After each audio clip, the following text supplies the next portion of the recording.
सुप्रभात बच्चों, मैं राजकुमार पाल, हिंदी शिक्षक, modern English school Bihar Sharif से। प्यारे बच्चों, आज हम आप लोगों को सर्वनाम के बारे में बताने जा रहा हूँ। हिंदी व्याकरण से संबंधित पाठ सर्वनाम आज मैं आप लोगों को परिचित कराऊंगा। ठीक है प्यारे बच्चों, आप लोग सर्वनाम की परिभाषा एवं उनके भेद सुनने समझने का प्रयास करेंगे। ठीक है, तो आइए सर्वनाम क्या है और कौन कौन से भेद उसके बारे में जानें। बच्चों, सर्वनाम शब्द दो शब्दों के योग से बना है। ठीक है, ध्यान देंगे। पहला सर्व और दूसरा नाम। ठीक है बच्चों, तो सर्व का अर्थ होता है सबका, अर्थात, और नाम का अर्थ होता है नाम, यानी कि सबका नाम। सबके नाम को हम सर्वनाम कहते हैं। ध्यान से सुनेंगे। सर्वनाम शब्द दो शब्दों के योग से बना है। सर्व जोड़ नाम, इसका अर्थ होता है सबका नाम, अर्थात सर्वनाम का प्रयोग सभी नामों या संज्ञा शब्दों के स्थान पर होता है। संज्ञा की पुनरुक्ति को दूर करने के लिए ही सर्वनाम का प्रयोग किया जाता है। बार बार एक ही शब्द को हम प्रयोग करते हैं तो हमारा वाक्य पढ़ने में सुनने में अच्छा नहीं लगेगा, इसलिए हम वहाँ पर सर्वनाम का प्रयोग करते हैं तो वाक्य को पढ़ने और सुनने में अच्छा लगता है। ठीक है, आइए। जैसे राधिका विद्यालय जा रही है, वह बहुत होशियार है, उसके माता पिता उसे बहुत प्यार करते हैं। अब देखिए,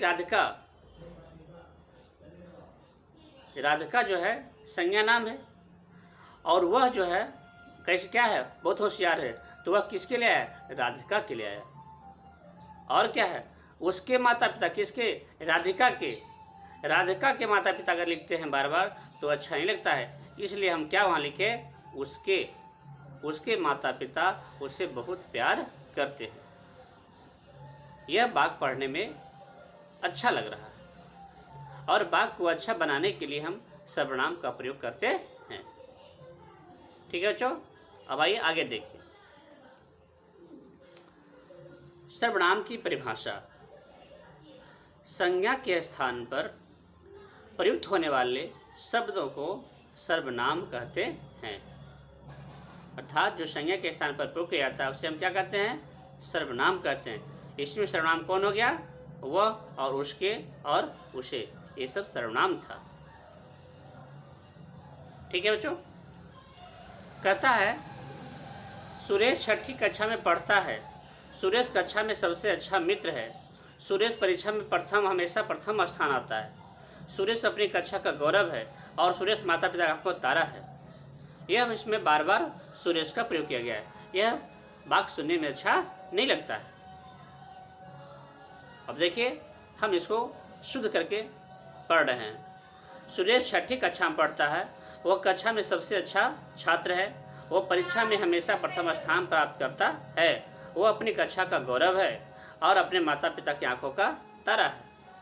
यह जो वाक्य है वो उपयुक्त है। व्याकरण के दृष्टिकोण से इस प्रकार वाक्य बनाया जाता है।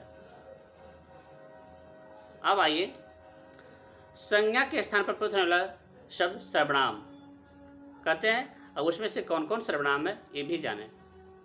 मैं, हम, तू, तुम, आप, यह, वह, वे, कोई, कुछ, कौन, क्या, जो, सो, ये सब सर्वनाम के उदाहरण हैं।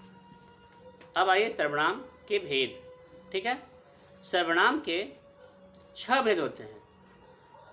पहला पुरुषवाचक सर्वनाम, निश्चयवाचक सर्वनाम, अनिश्चयवाचक सर्वनाम, संबंधवाचक सर्वनाम, प्रश्नवाचक सर्वनाम और निजवाचक सर्वनाम। ध्यान से फिर सुनेंगे एक बार और।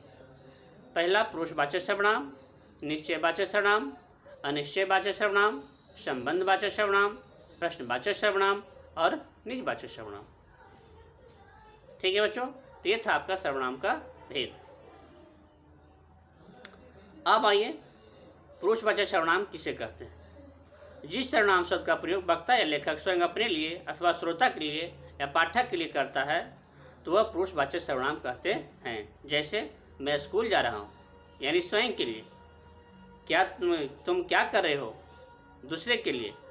वह आज नहीं आएगा, तीसरे के लिए कर रहा। ठीक है, प्रथम पुरुष, मध्यम पुरुष और अन्य पुरुष तीनों का इसमें हो गया। निश्चयवाचक सर्वनाम, जिस सर्वनाम शब्दों से निश्चित व्यक्ति या वस्तु का बोध होता है उसे हम निश्चयवाचक सर्वनाम कहते हैं। जैसे वह मेरा विद्यालय है, निश्चित का बोध हो रहा है। उसे इधर लाओ, निश्चित का बोध हो रहा है।